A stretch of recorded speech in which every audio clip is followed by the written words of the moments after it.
Let's talk Big 12 basketball. The best conference in the freaking country. This is a who's who of contenders in this nation right now is in the Big 12 conference. It's the deepest conference. It's the best conference. And Arizona might be the best of the best.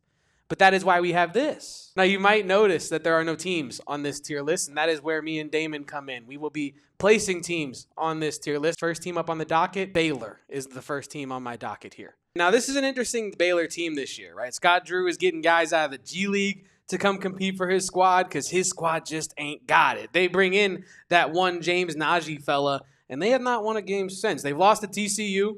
They've lost to Iowa State by 10. And they lost to Houston. Now, that is a really tough run of games. Tunde Yesufu, now, that is a dog. I'm a big Tunde Yesufu guy. Big fan of his. Great James defender. Najee stinks. Yeah, James Najee is a bum. I'm cool putting this team in like the C, like high C's. I think what they've played so far, I think that they might be the best C team that we got here in this conference. I think they're a C team. I really do.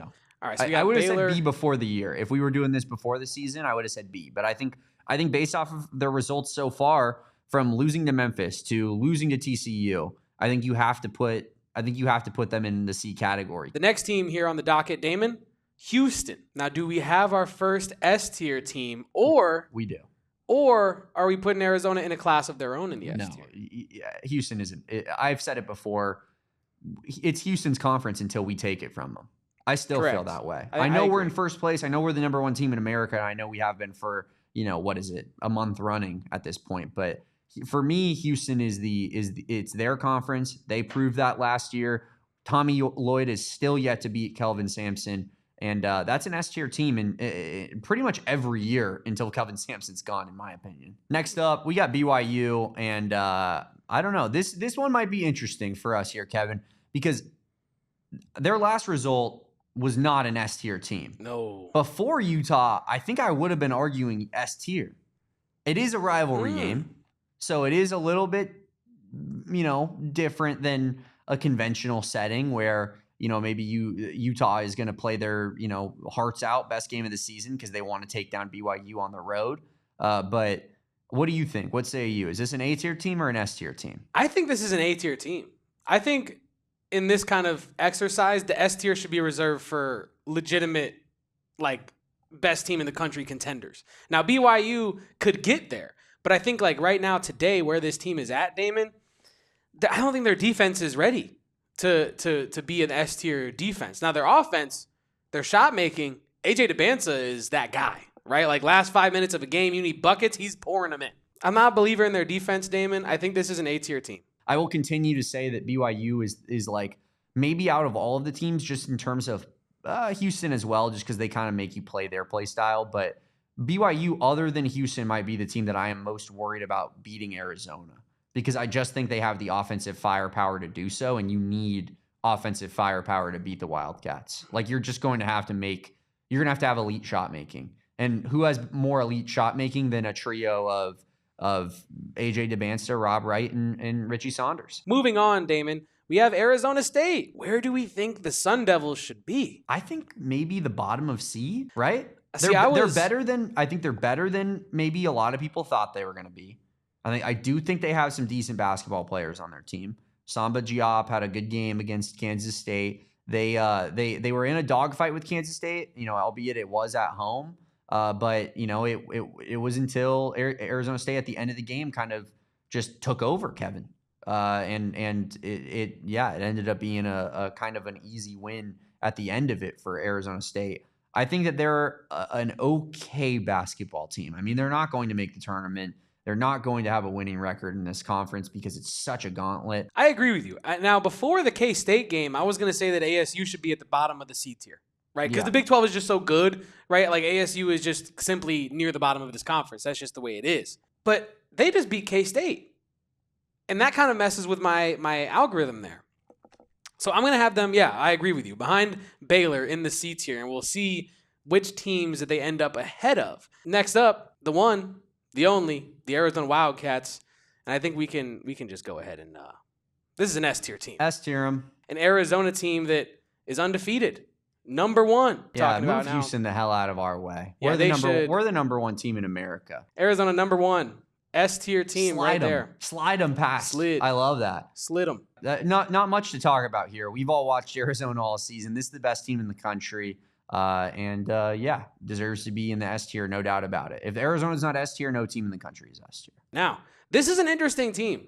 The Colorado Buffaloes. Where do we place Colorado? Because Colorado is sneakily putting together a pretty competitive season. 12-4 are Tad Boyle's bunch, but I just don't think they're very good. Like, I watched them play at the Hall of Fame series, tail end of that game. I had an early payout from with our friends at Bet365 on Colorado, Texas Tech this week, and I just saw that Texas Tech was up 20. I had no idea Colorado closed the gap. Yeah, they only lost that game by 2. They won the second half by 14. Yeah. Like, they came storming back in that game against Texas Tech. Respectable. They kind of have a bad record on the season when you factor in some of the teams that they've lost to. And how they've beaten absolutely nobody. They lost to Stanford, Northern Colorado, and Colorado State, which Colorado State, to be fair, is a legit basketball program. They are a good program. So that one is a little bit more acceptable. But I think that this is a C tier. I think this is a bottom of C tier team. I take ASU over Colorado if it's head to head. I would too. And as you're going to see here, we have Colorado now at the bottom of the C tier. All right, next up, Damon, is Cincinnati.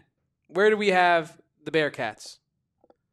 D. And how low in D tier can we put them? They're not good. No. Yeah, put them over there. Yeah, we're just going to go ahead and put Cincinnati all the way at the bottom of the D tier. That is a bad basketball team. Straight up. Wes Miller, he gone. Yeah, no, Cincinnati, you might be the worst team in the conference, and this conference has ASU and Utah in it. Iowa State is next up on our list, Damon. Now, is Iowa State an S tier team? I believe so. Yeah. I mean, I think that's just the body of work that we have to work off of this season. Like, I don't think that they're as good as Arizona and Houston if I'm keeping it a stack, and I know they're ranked higher and have a better record than Houston, but I think that Arizona, Houston are better teams. I think Iowa State deserves that number 3 spot in this conference. I agree with you, man. I saw a post. Now, this is not exact math, but I did see a post that was looking at the quad 1 through 5 wins of both Arizona and Iowa State, and they're pretty identical, man. The resumes that these two teams have put together are damn impressive. And I do think Iowa State deserves to be in the S tier. Are you at all worried about a matchup with Iowa State this year, Damon? I mean, it would be crazy to say I'm not like at all worried. I think that they're one of the better teams on the schedule, but Arizona also does play Iowa State at home. It's at the end of the season, and it's very possible that game and the result of it is the difference between winning the Big 12 title and not. So I think Arizona is going to that game is going to look like the McKeel Center Super Bowl, honestly. And I think that Arizona wins that game because of it. KU, where are we rating the Fighting Darren Petersons? This one's very interesting, right? I think this one might be one of the more difficult ones on the entire board here because they're 1-2 in conference to start. At UCF and at West Virginia. And their win being at home against TCU in a game that they easily could have lost. But out of those 3 teams, UCF is pretty solid. I think TCU is the best team out of those 3. And yet that's the one that they won, and they lost to the other 2 teams. I think Kansas is a solid team. I think they probably belong in B, right? They're the definition of a B tier team. I think that's exactly the way to break it down. In terms of this, ceiling wise, could be like next to that BYU team up top in terms of pure ceiling of the team. But in terms of what this team actually is, this is a B tier Big 12 team, which is crazy because you got Bill Self, you got one of the top 5 picks in the draft in Darren Peterson. You got Melvin Council, who has the capability to absolutely turn up and take over a game. You got Trey White, who is a pretty decent role player as well for his standards. Flory Badunga, who's a former McDonald's All-American. Bryson Tiller, makes hits.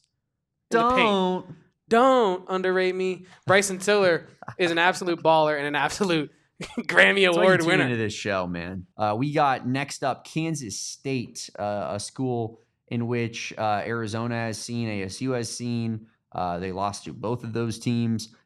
Kansas State is okay, Kevin. They have some talent.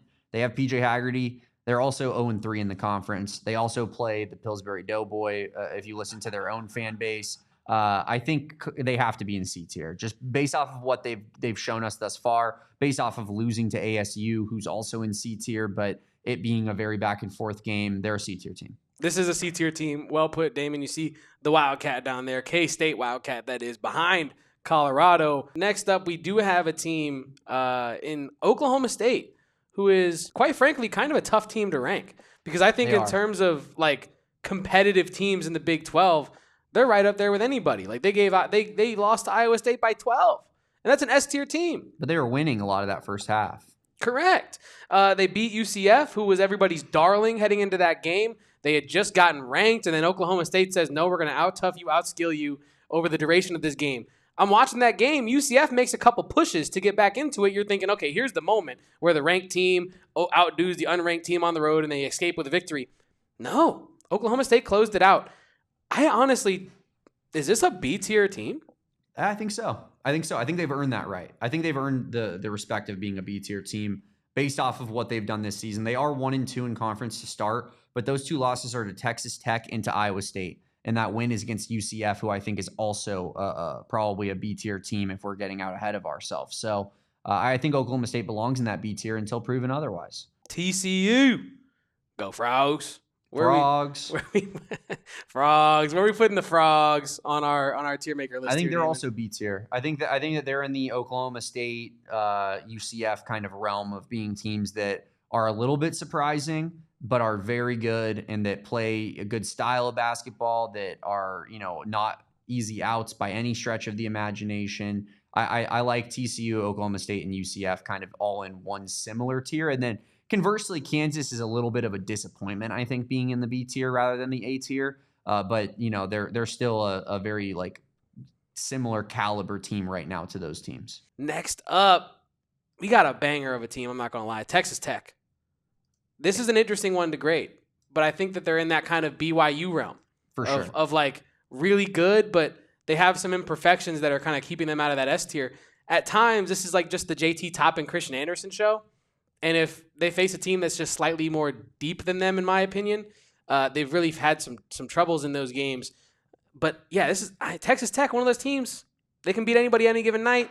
And if they really put it together, they could, I guess, in theory, make a lot of noise in the conference tournament setting. Damon, do you agree with an A-tier ranking for Texas Tech? I do. They have. I do think they have the upper echelon talent to go very far, where their ceiling is so high because they can be carried by two of the best players in all of college basketball, full stop. So, you look at JT Toppin, 20 points, Christian Anderson, 19, 11 rebounds for Toppin, 7 assists for Christian Anderson. I mean, they are stuffing the stat sheet, those two, on a nightly basis. A lot of it being pick and roll between the two of them, right? And it is their driver of their team, and I think that they are a really good team. They also struggle, I think, to find supplementary pieces to those guys, especially in their against their better opponents. Like when Arizona plays against them, I'll tell you what, I'm not scared of Lawan Watts. Not scared of Donovan Atwell's threes? I think Lawan Watts would be genuinely the 6th, 7th best player on Arizona, but he's the 3rd best player on Texas Tech. They're an A-tier team, Damon, and